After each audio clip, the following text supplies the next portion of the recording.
Olá, boa noite. Hoje o ND trata de um assunto bastante delicado, mas que precisa ser discutido: a violência contra a mulher.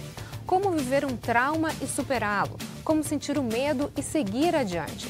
Sobre este assunto, a gente conversa com a CEO da Dior Santos Public Relations, Dior L. Boa noite, Dior, bem-vinda. Boa noite, é um prazer estar aqui com você, Roberta. Bom, eu queria que a gente começasse esse nosso bate-papo explicando para as pessoas quem é a Dior L. Sim, a Dior L, primeiramente, é mineira, acho que vocês podem perceber pelo acento, tenho muito orgulho do meu estado e também do meu país. Já estou bem americanizada, eu já estou fora do Brasil há 20 anos. Eu saí do Brasil devido a um fato de violência que aconteceu comigo quando eu tinha 15 anos. Mesmo eu tendo passado por as dificuldades que eu passei aqui no Brasil, eu tive a honra e o privilégio de ter trabalhado com marcas globais. Eu trabalho em uma agência de relações públicas, eu sou presidente de uma agência de relações públicas, eu já gerenciei ações em 58 países e uma das coisas que me motivou a voltar para o Brasil, né, para falar sobre esse tema, sobre o que aconteceu comigo, é para que as pessoas que viveram esse tipo de trauma, algum tipo de violência, possam acreditar que é possível, sim, você sair dessa posição de vítima e se tornar uma pessoa de sucesso, uma pessoa bem-sucedida, não só na carreira, mas também na vida amorosa, na vida social. E hoje você acaba experimentando isso, né, Joy? Você Sim. teve um passado, como você falou, a gente ainda vai tocar nesse assunto, até para as pessoas entenderem, mas teve um passado com muita dificuldade. Você podia ter se retraído e ter uma outra história hoje, Com certeza. né? Agora você optou por uma história, construir uma nova história, e hoje a gente vê que você é uma empresária de sucesso, tem família, quer dizer, é possível pegar o medo Com certeza. e ir adiante? Com certeza. É necessário, Roberta. Nós não podemos deixar o medo nos travar. Muitas das vezes, quando você precisa tomar uma decisão, como foi a minha decisão, o que eu faço? Né? Eu fico no Brasil, eu vou para fora do Brasil. Eu poderia ter congelado, eu poderia ter deixado que o medo, nossa, eu não conheço ninguém lá fora, e se der errado, eu não falo a língua, porque na época eu não falava inglês quando eu saí do Brasil. O que vai acontecer? Né? Se eu tivesse deixado o medo me travar, eu não teria tido as oportunidades que eu tenho hoje. Hoje eu sou uma empresária, bem-sucedida do ramo imobiliário, do ramo de comunicação, sou mentorada pelo Tony Robbins. As experiências de vida que eu tive, os amigos que eu fiz, o relacionamento das pessoas me enriqueceram muito, por eu ter sentido medo e ter seguido adiante. Eu não deixei o medo me prender, me atrapalhar. O que aconteceu quando você tinha 15 anos? Sim. Como eu mencionei, eu sou mineira. Eu venho de uma família muito simples, muito pobre. Eu fui criada pelos meus avós. Os meus dois avós são analfabetos. Eu sou filha de pais adolescentes. A minha mãe, ela tinha 17 anos quando ela engravidou. E o meu pai, ele foi estudar fora da cidade onde eu nasci, e a minha mãe, por falta de trabalho na cidade do interior, foi morar em uma cidade mais grande. Então, eu fui criada pelos meus avós. Meu avô era alcoólatra, eu vivenciei alcoolismo na família, mas ele nunca fez nada contra nós, uma pessoa muito doce, muito amável, deu o melhor de si para nós com a instrução que ele tinha. A minha mãe também se tornou alcoólatra. O alcoolismo, eu quero dizer para vocês que podem estar nos assistindo, não é falta de vergonha na cara, o alcoolismo é uma doença, e se você tem problema com álcool, é necessário que você procure ajuda médica, porque é uma doença assim como qualquer outra, como uma depressão. A minha mãe também, ela se voltou ao alcoolismo, e a gente cresceu de uma maneira bem cuidada pelos nossos avós, mas com muitas dificuldades, com muitas restrições. Isso no interior de Minas. Então, com 15 anos, eu sempre tive o sonho de ficar perto da minha mãe, de morar com a minha mãe. Então, com 15 anos, eu consegui ir morar com a minha mãe. Só que a vida da minha mãe estava completamente diferente. ela já tinha tido 2 crianças, eu tenho 2 irmãos que não são filhos do meu pai, são filhos de um outro relacionamento que a minha mãe teve. E a minha mãe estava em um momento muito difícil da vida dela, porque os pais dos meus irmãos haviam abandonado a minha mãe. Minha mãe estava passando muita dificuldade financeira, convivendo, né, com a doença do alcoolismo. Então, eu entrei no papel de mãe dos meus irmãos e eu mudei para morar com eles e cuidei, ajudei a minha mãe a cuidar dos meus irmãos. E como se não bastasse toda essa dificuldade, né, emocional, financeira que a gente vivia, uma avenida movimentada, como a Avenida Paulista, por exemplo, às 7 da noite. Naquela época não existia celular, né? Ou se existia, eu não tinha condição, né? de ter um celular. Eu fui ligar para minha avó, que ficou na cidade ainda do interior, para saber como ela estava. Fui a um orelhão. E um estranho me abordou, colocou um revólver na minha cintura, me pediu a minha carteira. Eu imaginei que fosse o assalto, eu entreguei. Eu aconselho, né, a ninguém reagir com uma arma. Só que eu percebi que ele não pegou a minha carteira e saiu. Ele falou, vamos ali comigo, né? E esse ali comigo eu achei muito estranho. E ao tempo inteiro ele permaneceu com a arma na minha cintura, me levou para uma garagem que estava aberta, mas vazia, estava escuro. E lá ele me violentou. E o tempo todo ele ficou com a arma na minha cabeça. Isso você tinha 15 anos? Eu tinha 15 anos. E assim, sabe o que é bonito da nossa mente, Roberta? É que quando você foca em alguma coisa, seja ela o que for, essa é a energia que você vai ter. Então, naquele momento de medo, eu estava com muito medo que eu ia perder minha vida. Eu lembro que eu tive uma conversa muito íntima com Deus. Eu falei, Deus, Ele pode fazer o que Ele quiser com o meu corpo. Ele só não pode tirar minha vida, porque eu preciso ajudar minha mãe a criar os meus irmãos. E naquilo eu foquei. Eu foquei que eu queria sair dali viva para eu ajudar minha mãe a cuidar dos meus irmãos. No próximo bloco a gente continua a conhecer um pouquinho da história da Diora e como o medo não a paralisou. Nós voltamos em instantes, mas antes eu tenho um recado para você.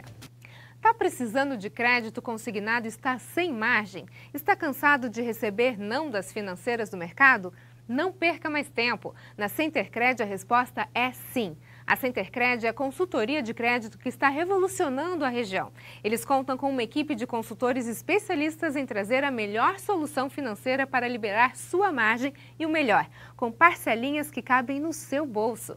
E mais, crédito consignado para aposentados, pensionistas do INSS, servidores públicos e forças armadas. Inclusive, crédito para negativados. Crédito com garantias com as menores taxas a partir de 1% mais correção e muitos outros serviços. Dê um tchau para quem te diz não.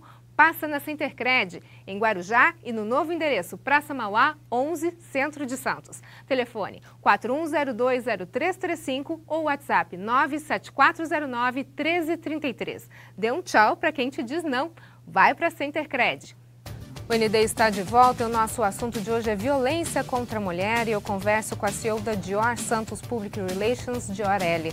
Dior, a gente estava no primeiro bloco conhecendo um pouco da sua história na adolescência e desde que você foi violentada, você decidiu então mudar de vida, é isso? Você foi para o exterior na sequência? Não foi bem na sequência, é que eu ainda era muito jovem, né? E então eu saí um tempo da escola porque é um trauma muito grande, né?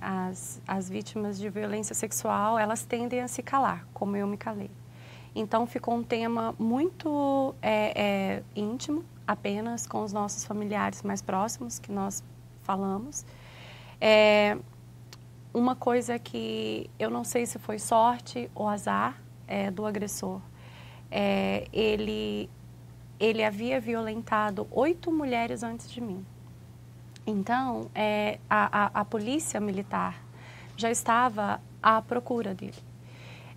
Então, de acordo com o retrato falado que eu fiz, bateu com o retrato falado que as outras vítimas tinham feito, ele conseguiu ser capturado.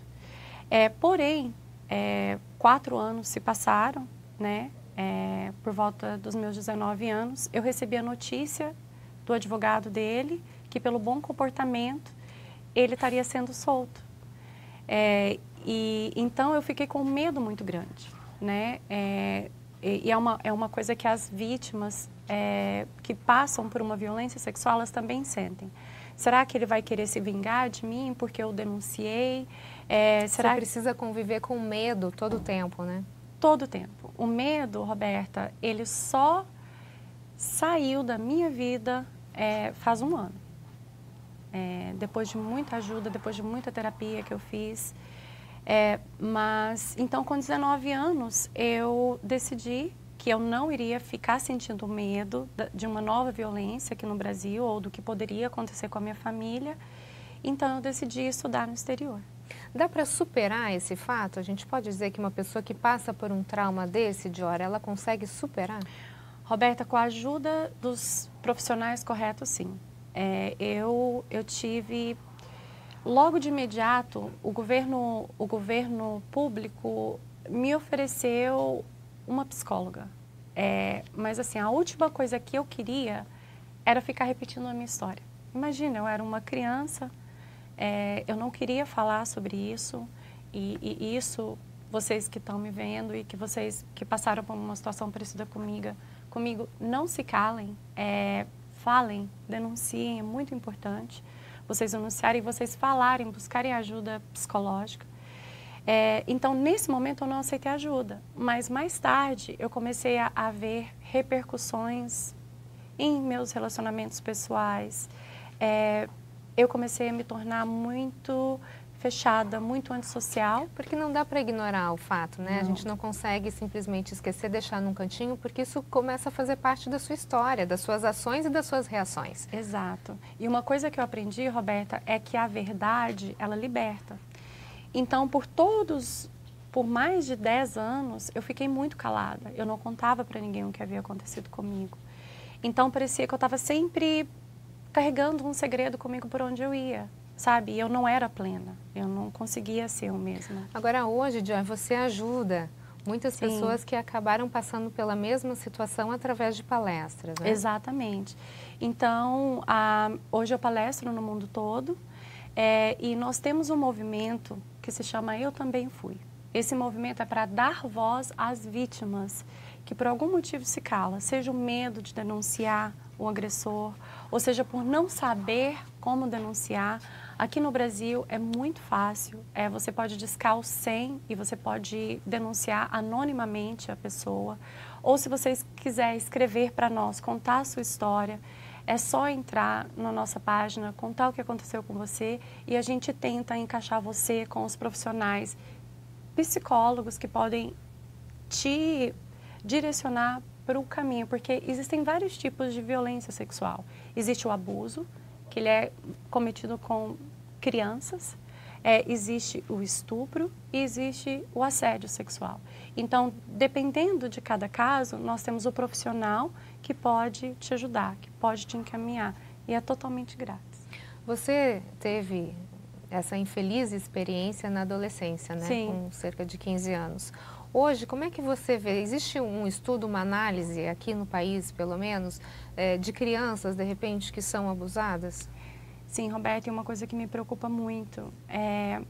Quando eu decidi trazer esse movimento para o Brasil, eu comecei a procurar aonde que são os focos de riscos para as crianças, né?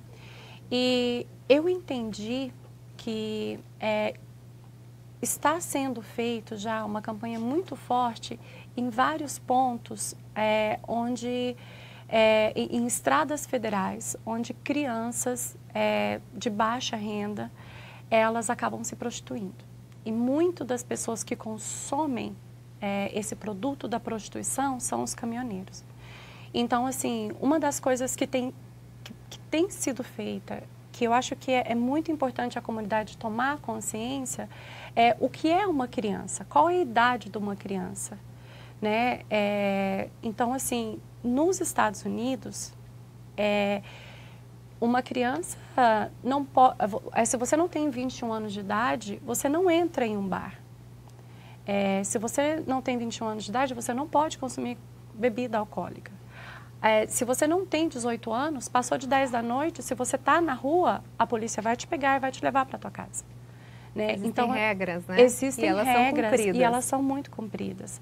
Aqui no Brasil, as crianças, elas estão expostas ao álcool muito cedo. Infelizmente, em grandes estados, crianças são chefes de família, são as crianças que mantêm a própria família e acabam se envolvendo em prostituição.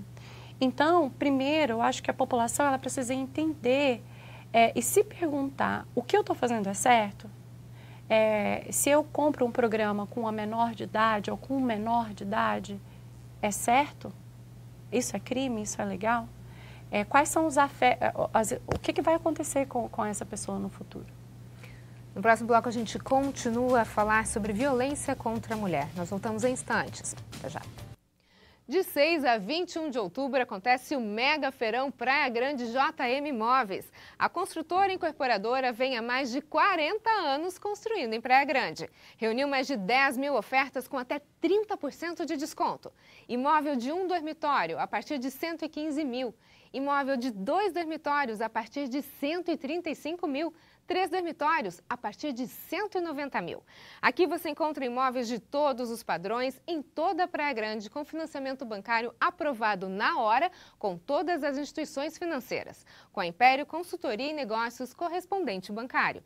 Tudo isso na JM Imóveis, Avenida Marechal Malé 107, no Canto do Forte, e Praça Nossa Senhora de Fátima 146, no Caiçara.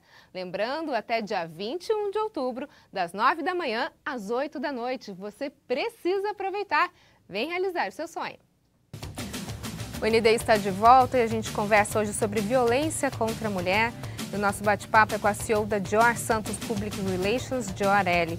Dior, a gente estava falando sobre a violência contra as crianças. Sim. Você estava falando da questão das estradas, que Sim. é muito comum, né? Sim. Agora também tem violência em abrigos? Exato. Os abrigos são abrigos para menores. Deveria ser um lugar onde a criança fosse amparada, se sentisse amparada. São crianças que de repente não podem ficar com os pais, né? E tem acontecido com muita frequência, Roberto, é uma coisa que a população não fala ou se cala, violência sexual dentro dos próprios abrigos. Então, eu acredito que os órgãos públicos, eles devem estar mais atentos e não apenas fiscalizar mais, mas também criar um programa onde as crianças mais velhas que estão dentro dos abrigos aprendam sobre educação sexual. Ou seja, você não pode fazer sexo com uma criança que está dentro do abrigo, que é menor que você. Porque quando você era pequeno, alguém fez isso com você. Porque muitas vezes eles acabam reproduzindo o comportamento que foi feito com eles, né? Exatamente. Como não tem essa fiscalização, não tem esse cuidado, já vem de um lar traumatizado, a criança já está fragilizada, já encontra um cenário propício a esse tipo de violência também. Exatamente, e também não tem um espaço, às vezes as crianças estão todas juntas, não tem separação de idade e infelizmente acontece, pessoas que trabalham dentro do abrigo acabam abusando das crianças. Então, é muito importante que os órgãos públicos, eles abrem os olhos para isso que acontece, porque se a criança sai de um abrigo e o que ela está aprendendo lá dentro, ela vai replicar isso na rua. E, de repente, essa criança que entrou no abrigo inocente se torna um adulto, uma pessoa como a pessoa que me violentou. Sim, né? Com histórico, né? E vai se reproduzindo. Para uma mulher violentada, é mais difícil lidar com a dor física, com a emocional, com as lembranças? O que é mais difícil lidar? Com certeza com a dor emocional e com as lembranças, né? O estresse pós-traumático é uma doença muito difícil de ser identificada. Eu, por exemplo, eu convivi com ele por quase 20 anos, sem saber que o que eu estava tendo eram sintomas do estresse pós-traumático. Então, por isso que é muito importante buscar um acompanhamento psicológico de um profissional que tenha essa sensibilidade de entender o que você pode estar passando. Agora, você acha que no Brasil a gente tem políticas públicas que auxiliem nessa questão? Ou a gente ainda está engatinhando muito em relação a isso? Eu vou te dizer, Roberta, que no geral, não só no Brasil, mas em todo o mundo, é muito importante os profissionais de saúde que vão fazer um exame de corpo de delito no paciente, ou a pessoa que trabalha na delegacia que vai ouvir a vítima, elas sejam preparadas para isso. Eu te falo que precisa humanizar mais o processo.